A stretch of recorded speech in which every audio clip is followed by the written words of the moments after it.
Today on 2+U Nevada. When you're sharing your voice, what does that mean to you? It means a lot to me. I love singing. We sit down with the Sierra Nevada Children's Choir, a nonprofit choir with auditions this week. What you need to know. I wish there were 1,000 youths. If it was my grandparents, I would have done the same thing. He took the time to stop and rescued a couple trapped after a wreck. The story that might have you asking, would I have stopped? This hero's sweet story. Plus, there is no silver bullet to the things we can do, but there is silver buckshot. Sustainability in Washoe County, what it looks like, and how to learn more about making many small differences that could benefit everyone.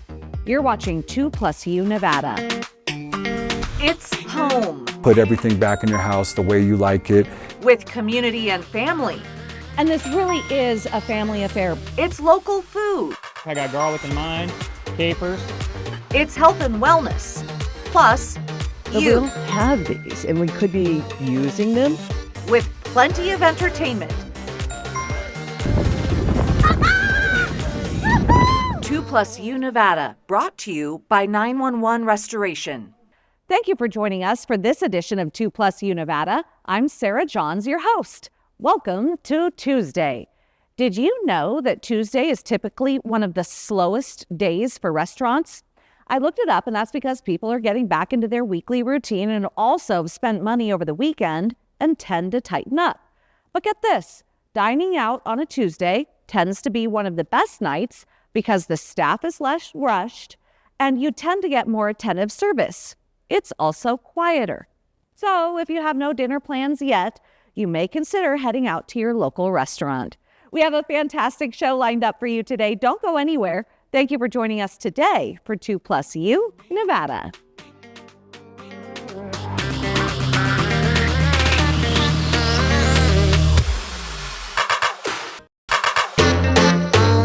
You are watching 2+U Nevada, and I'm very excited to introduce you to Brian Beffert, the Washoe County Sustainability Manager.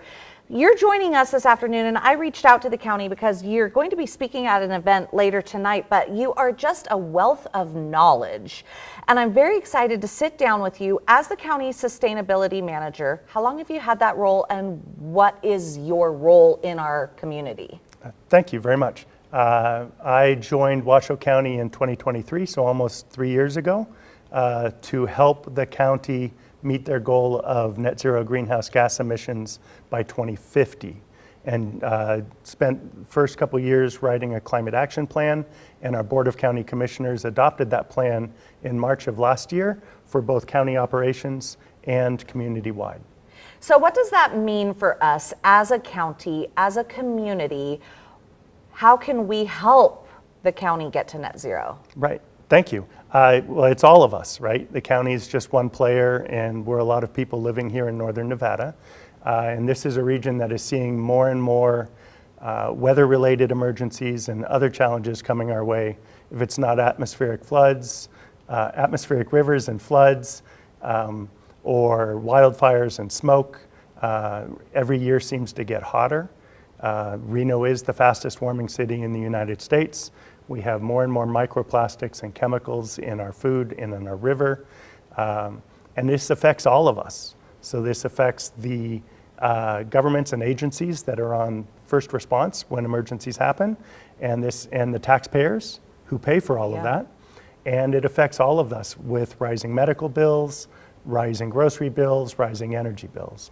Yeah, because, I mean, with these weather-related events or these heated events, let's talk about wildfires. Just as an example, there are a lot more lung issues. So then people have to be hospitalized or seek some sort of treatment for a lung issue, or overheating, our seniors getting too hot, etc. So this really is a community issue.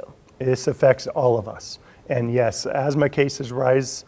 Emergency room visits increase every time it's hot, and every time it's hot and smoky at the same time, it's even worse. Okay, so what I love is, I was just kind of asking you questions before we started this interview. Well, what about this? Well, what about this? And you've got some great answers. As a community consumer. I said, hey, Dave and I are looking to put turf in our yard. And you said, well, something to consider. And you weren't advocating for or against, but something to consider. Turf is microplastics, or is plastic. It is plastic, and eventually it's going to break down in the sun, and it's going to become really difficult to clean up. And it's hot. And it's hot. Okay, so other alternatives out there, you proposed an example like DG and xeriscaping. Absolutely, and that and maybe replacing some lawn, not all, and I have some lawn because I have a dog and we love to play on the grass. But replacing those with native plants and wildflowers reduces the water need, it reduces your need for chemicals, and it brings amazing birds and butterflies and other bugs. And we were looking at it specifically to reduce our water use. Absolutely. So we were trying to be a good steward, but that was just one great example of the information that you can provide folks. Also recycling and other things that we can do as good community stewards. Absolutely. There is no silver bullet to the things we can do, but there is silver buckshot.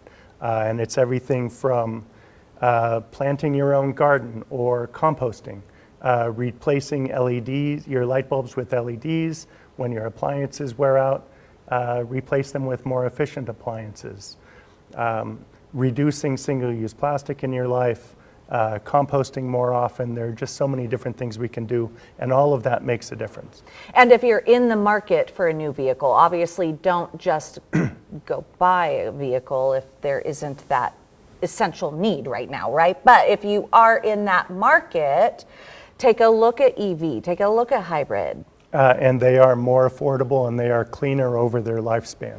I got to tell you, we got a hybrid, absolutely love it. Like, never thought in my mind that we would get one for no particular reason, but we didn't have a choice with our minivan, and it's amazing. So tonight, you said there's great opportunity for community engagement, and there are great community stewards out there, like the event that you're going to be speaking at tonight. Yes. And so the event is called Make Good Trouble. They're a group of people trying to figure out how we can do collective action here in the community. Often we hear the question, boy, what do I do? I'm just one person. How do I get involved? How can I make a difference? And one of the answers is, don't be an individual. Team up with other people and find projects to work on together that moves the needle more than you might be able to do alone. Well, thank you so much for coming, Brian. Again, tonight, the event is 5:30 to 7:30. It's at Craft Wine and Beer, 22 Market Street. Brian's going to be there. He's going to have a ton of tips for anyone in the community taking to look at our county sustainability action plan. I just appreciate you being here. Thank you very much. I appreciate the opportunity. You're watching 2+U Nevada.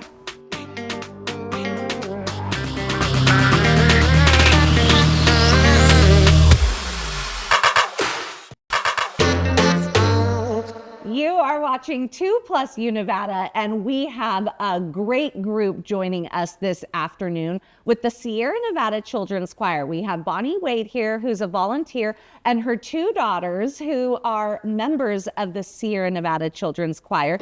We have Ren here, who's 10, and we have Mira here, who's 8. Ladies, thank you all so much for joining us this afternoon.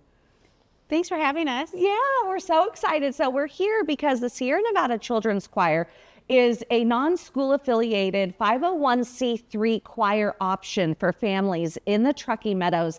And Bonnie, you were telling me that the choir actually had to pause for a little bit during COVID, and it's got a recent revival. Go into the history that you know. Yes. So there was, it was going strong, but during COVID, they had to stop. And then Marie Hawes, who's a fabulous choir director, she took the initiative to start it back up during COVID, which was no easy feat, but she's had like great people on our board volunteering their time and efforts to just really bring it back, and it's been really fun.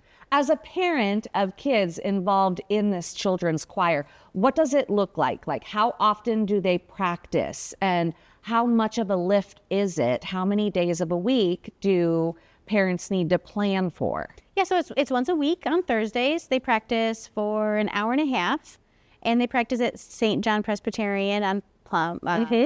right there on Plum. And so they get to take home their music for the semester. Like we just finished at Christmas time, like their first half of the year, and they turned in their music, and they're going to get new music when they start back up. So, and we're here because coming up this Thursday are auditions for the children's choir. And Bonnie, you were telling me it's for 3rd grade and up? Yep, for 3rd grade and up. I know Mira had to wait till this year. Her sister was in it last year, but she had to wait until this year to audition. And yeah, they 3rd grade and up, and they have a lot of people already signed up for auditions for this Thursday.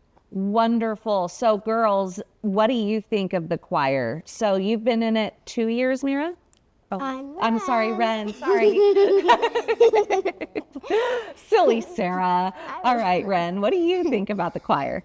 I really enjoy it because we get to spend a lot of time with our choir. We even go on little trips. We went to a camp once, did roller skating once, and sang. So we really just get bonding time. Oh, I love that. And then Mira, what do you think? You had to wait. Your big sister was in choir a little bit longer than you. Now that you're in it, are you excited? What's your favorite part? My favorite part is probably we go on like this fall retreat. Ren was talking about the camp. Yeah, we have a picture of it behind us here on studio. That's right. What did you do at that camp? Well, they also paid for like breakfast and such every day. They really liked the food. I guess They were so much. We could have as much as we wanted. What did you like about the camp? I really liked how we got to play in Lake Tahoe a little, and we did like this mini electronics. Well, I'm sorry to interrupt you, but I do have to ask, if you don't mind, you had such beautiful voices in the hallway that we had salespeople come out and listen to you. Would you please sing us a little bit of the song that you sang us in the hallway? Okay. Okay. Kum kum le le le le le kum kum le le kum kum le le le kum kum le le kum kum le le le kum kum le kum kum le kum kum le. Good job. Great job, girls. Oh my gosh, that gave me chills. And you know what's so beautiful about this, Bonnie, is that seeing an 8 and a 10-year-old being able to carry a tune. It sounded really good. They practice at home for fun. The songs they pick are a wide variety. There's different languages and beats and cultures. And yeah, they love practicing them all. They have fun. Well, oh yes. And what I really, really like was that when I get home, I can share the songs. Like Ghost Ship, the one we told you about earlier, was Mira loves it, and I got to sing it to her since it's easy to remember because they're really good songs, like different ways and different varieties, like Mom was saying. What do you think about sharing your voice with people, whether it be your family or whether it be strangers? You know, when you're sharing your voice, what does that mean to you? It means a lot to me. I love singing, and I'm really excited that I got to be a part of Sierra Nevada Children's Choir. Well, that is just the way to leave this, right? We have information on your screen right now of how to audition for Sierra Nevada Children's Choir.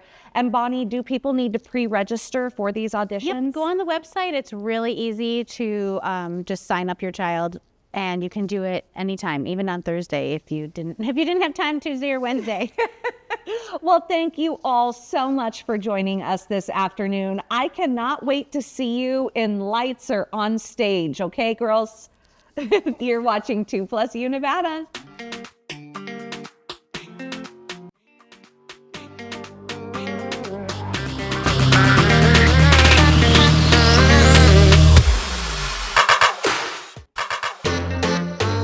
You are watching 2+U Nevada, and I'm so excited to have Jocelyn Lantrip with the Food Bank of Northern Nevada joining us again this afternoon. Jocelyn, Thank you for being here. Thank you for having me. So we're really here just to kind of do a status update on the Food Bank of Northern Nevada. You know, we had that tremendously successful Share Your Christmas in mid-December, and now you've got to get all that food out to everybody, and more than 1 million meals, and distributing all of that. What is that shaping up to be like for you? Well, it's true. A lot of food in that warehouse. And we do see every year a real drop in volunteering after January 1st. So we're doing okay in January. We have quite a few sessions to pack that food and get it out. We really need some help in February especially. And it really helps to get groups.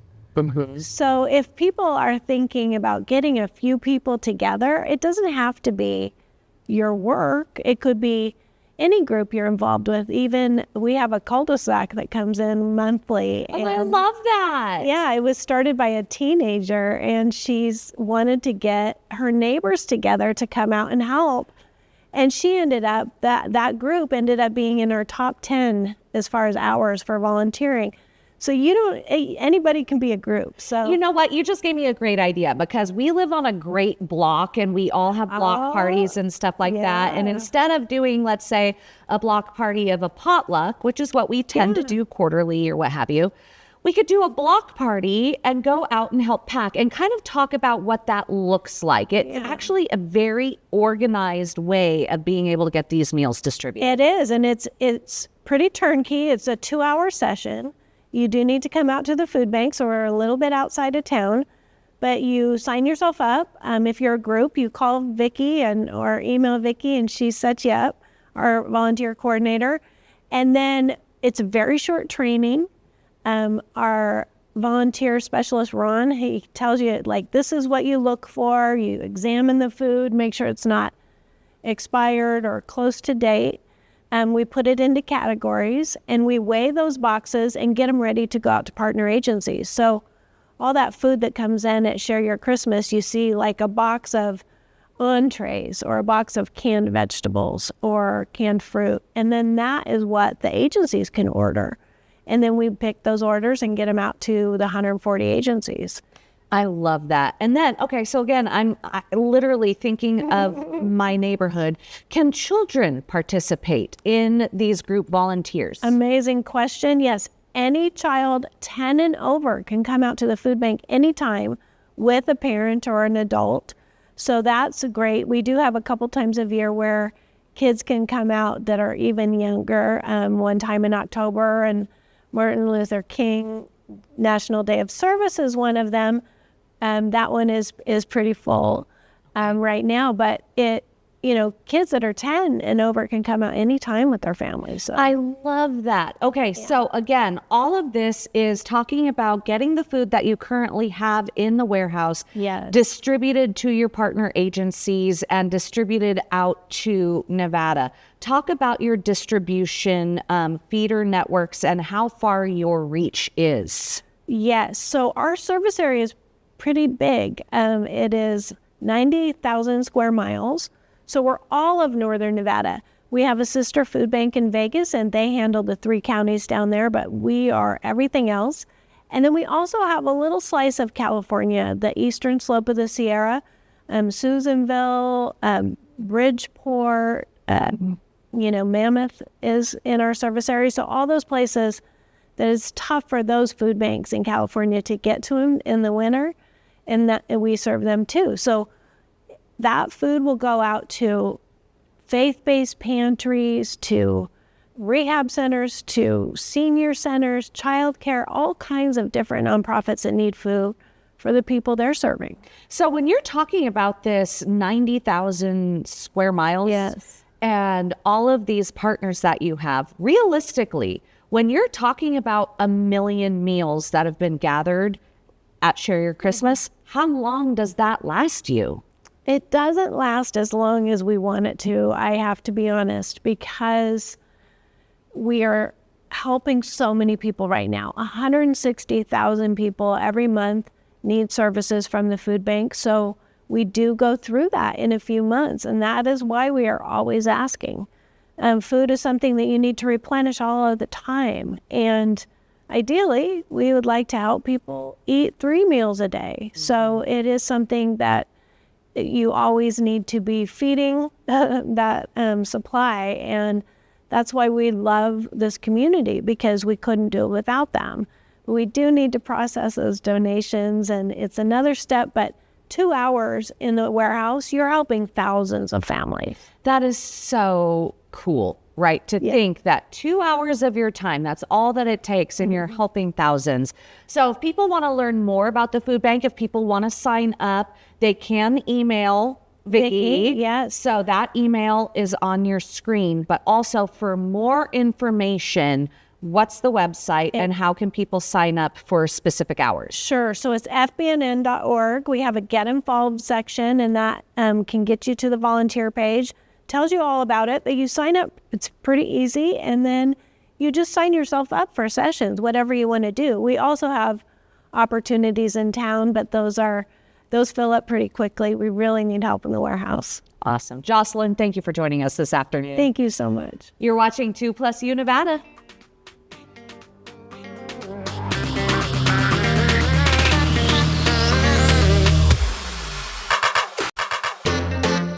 You are watching 2+U Nevada, and I'm so excited to have these wonderful women joining us again this afternoon. We have Simi Sekon and Alice Schock from Washoe Medical Alliance, formerly known as, what is it, the Washoe Doctors' Wives Club, or formerly known as the Alliance with the Washoe County Medical Society. It was a tongue twister. So yes, just rebranded. Yeah, you have to rebrand that. But thank you so much for joining us again this afternoon. We had a lot to talk about because we want to talk about your organization as a whole. And then also you have an event coming up in February. So where do we want to begin? Let's talk about the organization. Sure. Well, we have been around since 1947 here in Reno, and we support health-related charities. So it's a philanthropic organization, but we really do a lot of work to just better the community and bring people together. We are founded primarily of physician spouses and partners, and so that group comes to support each other because being a married or partner of a physician is definitely a different lifestyle, and we have to support each other through. Well, and we even talked about this the last time you women were here, that when your family members are looking for jobs in town, you're like, wait, where are we moving? And to be able to have a community of partners that can say, no, Reno's awesome. You know, like you really want to come here and it's a great community. You know, I'm so grateful to this organization because we need to be recruiting so many more. We know this. We need to be recruiting a lot of medical professionals. Absolutely. Absolutely. It's a huge shortage in the state. I mean, everywhere across the country, but in Nevada, I think we're 100,000 physicians short. The number's insane, but we're doing what we can with as far as legislation and different things to attract good doctors here and keep the ones here that are local.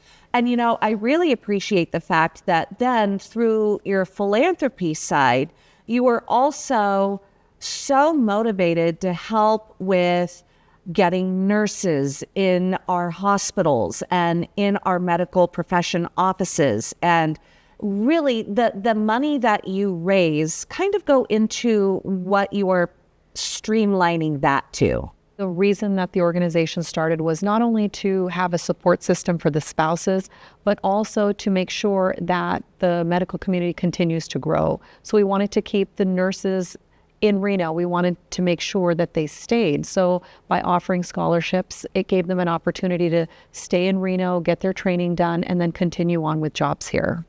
And not only nursing, right? There are other scholarships and other philanthropies that you give to. There are currently the philanthropy that we're going to be sponsoring for our spring event, which is going to be on February 28th, is called Think First. It is a national organization, but the Reno chapter was started back in 2011. The foundation of Think First is basically to try to prevent head injuries in young people. You're riding a bike or riding a skateboard, wear a helmet. Going skiing, and we have a lot of ski opportunities here, wear a helmet.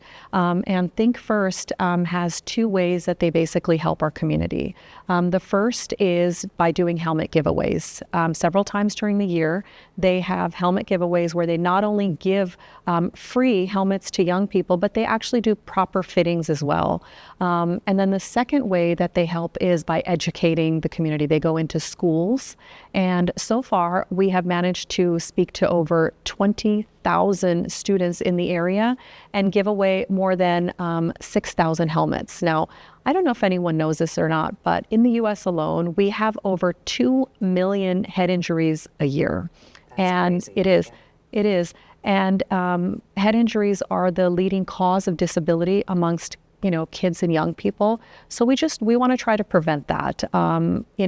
It's a lot cheaper to give a child a helmet and some education than to fix a head injury on a child. So it's a great organization, and the Washoe Medical Alliance is so proud to support them and, raise some money to educate more kids in our area and to give away some more helmets. That is so important. And a head injury, a TBI or any type of head injury, has such long-lasting effects. So for this event, it's a speakeasy.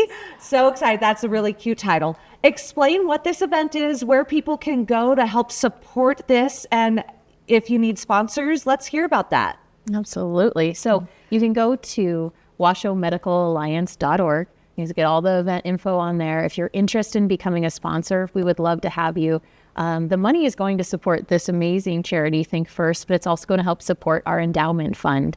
And our endowment fund is what we had talked about that gives the scholarships for nursing, and we're working on a medical school scholarship as well. So a lot of good is going to be done from this event, and we hope you guys can be a part of it. Sponsorship, buy a ticket, just come and have a good time. It is going to be a lot of fun. We're encouraging cocktail attire or speakeasy sort of dress, whatever that might be to you. So we're looking forward to it. It's going to be a blast. Date, time? It is February 28th. 5:30 it starts, check-in starts. We're going until about 10:30 at Atlantis. So we're in one of the big ballrooms there. And we're going to have some special decor, props, fun things in store for all of our guests. Wonderful. So for people to learn more about Washoe Medical Alliance and how to purchase tickets, what website do they go to? It's WashowMedicalAlliance.org. Thank you so much for joining us this afternoon. I love the work that you're doing, and what a great cause to sponsor. So yes. Thank you both. Thank you. You're watching 2+U Nevada.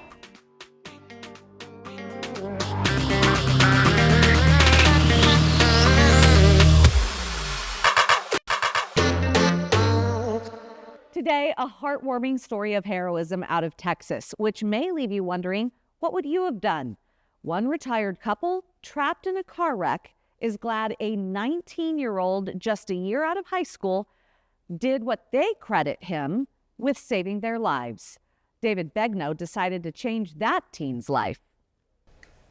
Pretty excited. You're excited? Yeah.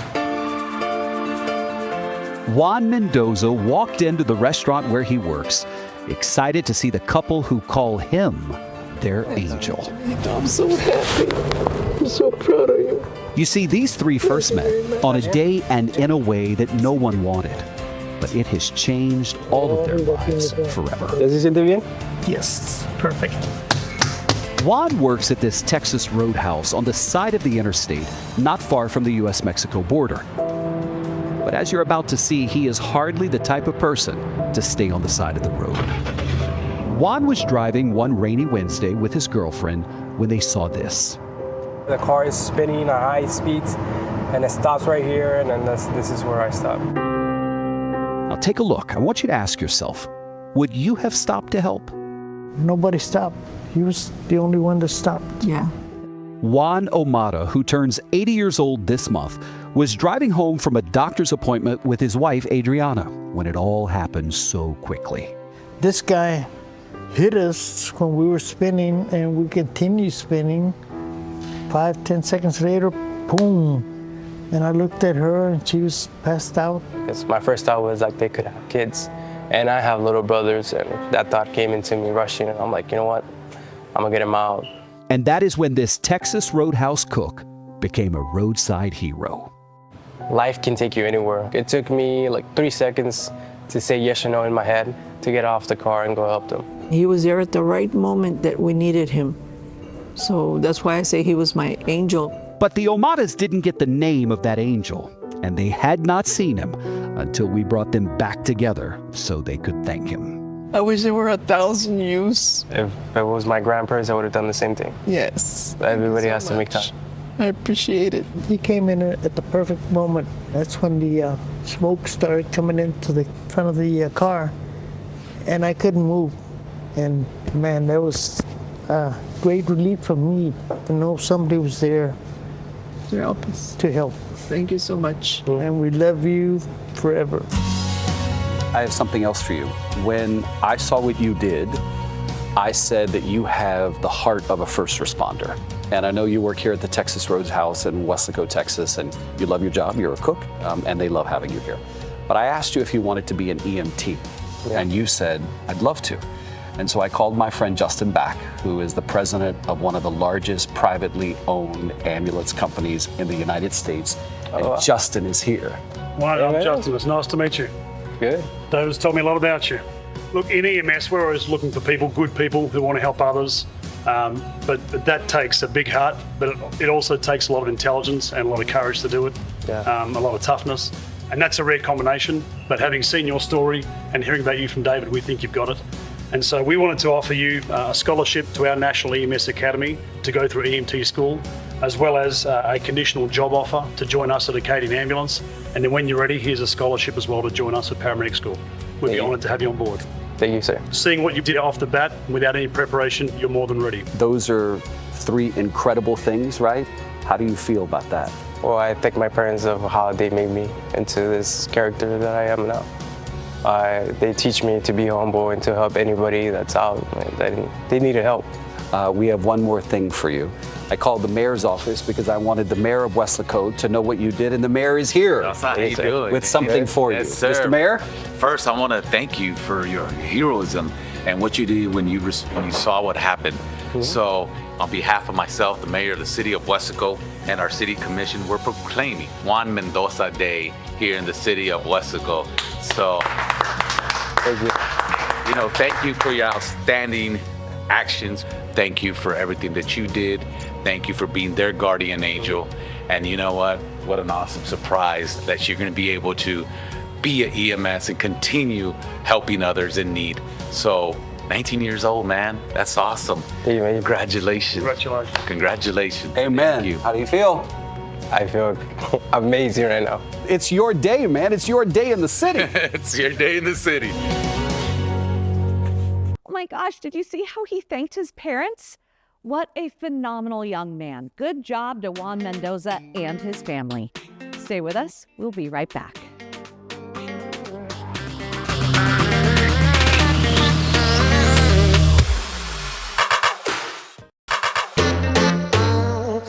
You are watching 2+ Nevada. So excited to have Laura Misselli with the Daughters of the American Revolution back with us in studios. Again, you are with the Sierra Nevada chapter. Correct. And you guys locally, what I love about the Daughters of the American Revolution, have scholarship opportunities, not only on a national level, but your chapter also has phenomenal scholarships that anyone in the community can apply for if they're a graduating senior, correct? Yes. Any student in the Washoe County School District, graduating senior, can apply for these scholarships. And you know what? I have to tell you, it's so interesting because after our last interview, I was talking to my cousin. She lives in Boston, and she is now trying to become a Daughter of the American Revolution, so she wanted my info. With that, she has 2 sons, and I said, oh, be sure to have them look at your local chapter for scholarships and look at the national chapter for scholarships, the national organization. She goes, but I have boys. That's okay. It is okay. The scholarships are open to boys and girls. It does not matter. I know a lot of people seem to think since we are Daughters of the American Revolution, it's only for girls, but no. It's open to everyone. And at a time when we are celebrating America's birth, if you will, America 250, you know, these scholarships, what's so great about the Daughters of the American Revolution and organizations like this is you really are promoting education of American history. Correct.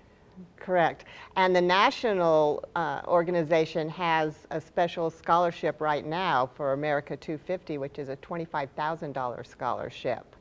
And so that is still, they still can apply to it until January 31st. National scholarships ranging anywhere from $2,000 up to that $25,000. So is it considered double dipping if somebody applies for a national scholarship and then applies for a chapter scholarship? No, no. We don't look at where else the students have applied. They just have to meet our local criteria and they're free to apply. So let's talk about these local scholarships, because you mentioned January 31st as the deadline for national, but yes, the local chapter, the Sierra Nevada chapter, those deadlines are actually a little bit later. Correct. The deadline for those applications, they must be postmarked no later than February 17th. February 17th, okay, for postmark February 17th. What are the requirements, and does a person need to be focused on American history in college? No. So for our chapter scholarship, it's available not only to students that are going to a community college, a four-year college or university, but also vocational or technical schools. So it's wide open. It does not matter what your major is. You have to have a 3.25 unweighted GPA. You have to submit proof of income. It's not the long form that you have to fill out with the federal government. The FAFSA it's just, yes, yes, it's just a very simple statement of income. And you're on there, you're also allowed to say, hey, my family consists of 4 other kids in college right now, so this, you know, so we can take that into consideration as well. We look for 2 letters of recommendation. They have to write a 1,000-word essay discussing their chosen major and where they see themselves going in the future. And their transcript, they do have to be a U.S. citizen, so proof of citizenship. Okay. Well, I have to tell you, humble brag, I won a DAR scholarship when I was graduating high school. And to receive a scholarship from such an esteemed organization, it's great. And it also, like, every bit helps, right? But your scholarships are a lot of money, I feel, for a local organization. For a small organization, it is. And we realize, I mean, the cost of college now is a lot higher back in my days. Mine too. Yes, so we tried, you know, to give them as much as we can to assist with that, because it is. And again, how much are they? They're $2,000. See, that's a lot for a local organization. How many women are in this organization? In our chapter, we have 78 members right now. And you are such a great gift that you are doing. Why do you feel so compelled as a local chapter to be so generous? It's just, for me, education and literacy. I mean, without that, you know, the future generation doesn't stand much of a chance of getting anywhere, because that is just so important. To have a background in education, to be able to succeed in life. And so that's just something that I personally feel very strongly about. And so I have been the chair for both literacy promotion and the scholarships for 8, 9 years now, something. I don't know. I've lost track. Well, Laura, where do people go to get more information about these scholarships? Specifically, let's talk the local chapter website first. Yes, it's at the local chapter website. It is sierranevadadar.com/scholarship. And that page has the link where they can download the application for the chapter scholarships, also a link directing them to state scholarships, and the link to nationals to find out how to apply to those as well. And then the website is essentially the same without the / for anyone interested in membership. Yes, and there's links there to click to that say you're interested, and we'll get you in contact with our registrar who can help along the way and getting the documents you need to see if you can join. And I'd be remiss, of course, membership is for those who can get a direct lineage, prove direct lineage to someone who fought in the American Revolution. Yes, any woman 18 years or older that can prove a direct lineage is welcome to apply. Laura, thank you so much for joining us this afternoon. Thank you. You're watching 2+ U Nevada.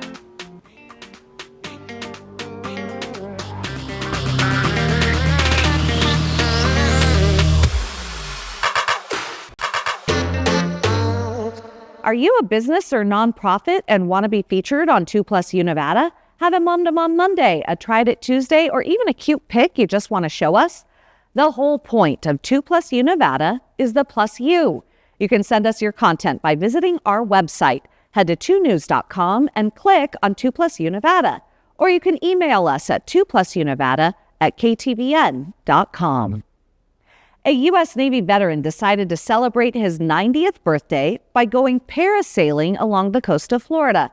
As Hunter Walterman reports, he had a very special companion beside him to take in the view. Woo, that's cold water. What's the secret to getting old? There you go. Well, 90-year-old Sonny Locken has a very simple answer. Get out of the recliner. Ready for this? Oh, yeah. And into the sky. On Saturday, Sonny took a trip 10 years in the making. He went parasailing on Fort Myers Beach with his granddaughter Kaylee and his doctor Amy. Well, what a good pair to go with. And, oh yeah, it was his idea. This is all you. Sonny first went parasailing with his granddaughter years ago. Now it's become something of a tradition. She said, we got to go to again when you're 90. And I said, I have to talk to Amy and see if she can keep me running till I'm 90. And I said, and if I make it, you go with me. And that is exactly what they did. Awesome. It was so much fun. We've been talking about it and thinking about it and planning it, and it was just fun that it actually got to happen, and just super cool to celebrate this milestone. So the secret to Sonny's success is more than just staying active. Coming in, smile big. But sailing through life with a smile All right, see you guys. matter where you land. When people have a positive attitude when it comes to their health, it makes all the difference in the world. Sit around and say, oh, poor me, huh? Yeah, no woe is me with Sonny. Sonny only had one complaint. He wished they were up in the air for a little while longer. That's it for this edition of 2+ U Nevada. Thank you for inviting us into your home this afternoon. We look forward to joining you every weekday at 3 for 2+ U Nevada. 2 News Nevada at 4 starts now.